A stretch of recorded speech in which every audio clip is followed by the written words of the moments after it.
Ya, kalau kita lihat kontrak Asnawi Mangku Alam dan Egy Maulana Fikri yang ada di Liga Eropa dipastikan diperpanjang ya. Kemudian kita tahu juga klub-klub luar negeri dikabarkan tertarik untuk merekrut pemain Indonesia lain setelah melihat permainan apik di AFF Cup 2020. Ini merupakan salah satu langkah awal menuju upaya memajukan sepak bola tanah air. Dan untuk membahasnya kita sudah terhubung lewat Zoom dengan pengamat sepak bola Tommy Welly yang akrab disapa Bung Toel. Halo, selamat malam Bung Toel. Malam, Dea. Ya, Bung Toel, selamat malam. Terima kasih sudah bergabung bersama kami pada malam hari ini. Suasananya, semangatnya masih soal timnas sepak bola ya. Kemarin kita melihat bagaimana para pemain yang usianya rata-rata sekitar 23 tahun ya, ini bermain dinilai cukup baik, permainannya juga cukup kolektif. Kalau Anda melihat para pemain timnas yang berkarir di luar negeri pada gelaran AFF Cup 2020, Anda melihatnya bagaimana? Apakah ada perbedaan signifikan dengan kalau kita bandingkan dengan timnas sebelumnya yang misalnya full bermain di liga dalam negeri? Ya tentu ya, ada perbedaan antara mereka yang bermain di liga domestik dengan mereka yang bermain di luar negeri. Ini persoalan kompetitif di mana mereka bermain. Jadi atmosfer, environment itu yang berbeda, itu mempengaruhi perkembangan atau kemampuan seorang atlet atau pesepak bola, kan begitu. Jadi lingkungan di mana dia bermain, lingkungan di mana dia berkembang sebagai pemain itu sangat pengaruh.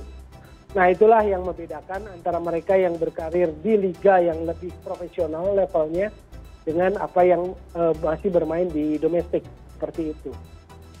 Bung Toel, ini kan setidaknya sejauh ini ada 2 pemain ya yang kontraknya diperpanjang, ada Asnawi dan juga Egy. Artinya Anda melihat mereka berdua punya kemajuan yang cukup baik dalam hal bermain, dan tentunya kalau kita bahas soal klub luar negeri adalah soal industri olahraganya. Anda melihat ini iklim positif bagi mereka juga? Iya, jadi kalau kita bicara Asnawi dan Egy tentu kita harus melihatnya 2 hal yang berbeda. Yang satu di Asia, Liga Korea, yang satu di Eropa. Meski Eropanya masih Eropa Timur ya, bukan Eropa yang top 5 liga dunia. Jadi masih di pinggiran Eropanya, tetapi nggak masalah karena itu merupakan atmosfer yang paling tidak jadi stepping stone untuk masuk ke liga yang lebih besar. Khusus Asnawi, Liga Korea menurut saya lebih realistis saat ini buat para pemain Indonesia. Liga di Asia yang levelnya lebih tinggi, misalnya Liga Korea, Liga Jepang, atau minimal Liga Thailand, itu menurut saya lebih realistis bagi para pemain muda Indonesia untuk mengasah kemampuannya ketimbang langsung ke Eropa, karena Eropa punya banyak tingkatan. Ada Eropa yang top 5 liga itu seperti Inggris, Spanyol, Prancis, lalu juga Italia dan Jerman, tetapi saya pikir nggak semudah itu untuk masuk kepada lingkaran Liga Eropa yang levelnya di atas itu. Ini berarti termasuk soal kesempatan bermain ya, Bung Toel ya, dalam setiap kompetisi yang dijalani oleh klub-klub tersebut. Iya, artinya kesempatan bermain begini, level Korea kan pasti lebih tinggi level sepak bolanya, atmosfernya lebih tinggi gitu loh, environmentnya lebih tinggi. Environment yang saya maksud adalah klub-klub profesionalnya tentu berbeda levelnya dengan Indonesia, karena kita tahu bahwa Korea itu kan langganan ke Piala Dunia sejak 86. Jadi nggak pernah putus Piala Dunia. Jadi buat mereka kan level sepak bolanya lebih tinggi dibanding kita. Nah, pemain kita seperti Asnawi mencicipi atmosfer kompetisi Liga Korea, meski masih ada di level kedua, buat sangat pengaruh positif bagi perkembangan kemampuan Asnawi. Tidak hanya Asnawi dan Egy yang sudah memang sudah beberapa waktu bermain di luar negeri, ada yang di Liga Korea, ada juga di Liga Eropa. Kita juga lihat ada munculnya rising star ya, ada Pratama Arhan, kemudian juga ada Dewangga. Ini ada kabar, meskipun ini baru rumor, ada ketertarikan dari klub-klub di luar negeri terhadap 2 pemain ini. Anda melihatnya bagaimana, Bung Toel? Apakah kemudian ini menjadi baik bagi klub juga, karena kita juga mendapatkan statement dari CEO PSIS Semarang bahwa mereka yakin bahwa PSIS akan melepas pemain itu jika bermain di liga di luar Asia. Anda melihat ini bagaimana? Ya saya pikir mereka yang disebut tadi Pratama Arhan, Alfreanda Dewangga, bahkan Ricky Kambuaya dan Ramai Rumakik, menurut saya sih adalah pemain-pemain yang potensial untuk main di kompetisi luar negeri. Paling tidak di kompetisi Asia dulu. Kenapa? Karena apa yang mereka perlihatkan sepanjang turnamen AFF kemarin menunjukkan mereka punya kelas di mana di level Asia. Jadi menurut saya sih betul mereka adalah pemain-pemain potensial, bukan hanya Pratama, bukan hanya Asnawi, bukan hanya Egy dan Witan, tetapi juga menurut saya sih ini tantangan kedepannya buat Alfreanda Dewangga, Pratama Arhan, Ricky Kambuaya maupun Ramai Rumakik untuk mengembangkan kemampuannya di level yang lebih baik, di kompetisi liga yang lebih baik di Asia. Bung Toel, kita berbicara lebih luas lagi soal soal pemain-pemain yang bermain di luar negeri. Sebenarnya kan federasi seperti PSSI ini juga punya program. Dulu kita ingat ada PSSI Primavera, kemudian juga PSSI Bareti, ada juga terakhir kemarin Garuda Select. Anda melihat sejauh apa program-program latihan di luar negeri yang digerakkan atau diinisiasi oleh federasi ini membuat pemain-pemain kita menjadi lebih baik? Berbeda antara pemain yang bisa go internasional main di klub luar negeri dengan mereka yang program-program TC jangka panjang yang disebut tadi seperti Primavera, Bareti, SAD Uruguay, itu kan mereka berangkat satu tim. Mereka tetap dalam rombongan pemain-pemain Indonesia, tidak bergabung dengan klub manapun. Nah itu yang saya bilang environment-nya nanti mereka berbeda.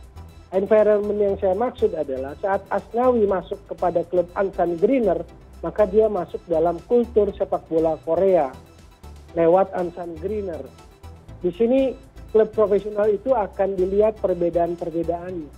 Karena seperti kita ketahui indikator klub profesional itu kan ada yang disebut kalau di Indonesia club licensing, AFC club licensing. Jadi harus memenuhi syarat-syarat apa saja. Nah itu yang saya sebut sebagai environment. Belum level kompetitif itu adalah lawan-lawan yang mereka hadapi.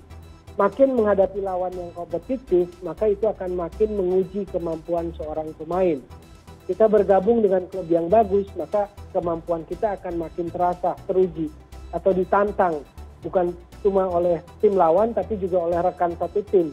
Untuk bisa masuk starting line up misalnya, kan seperti itu.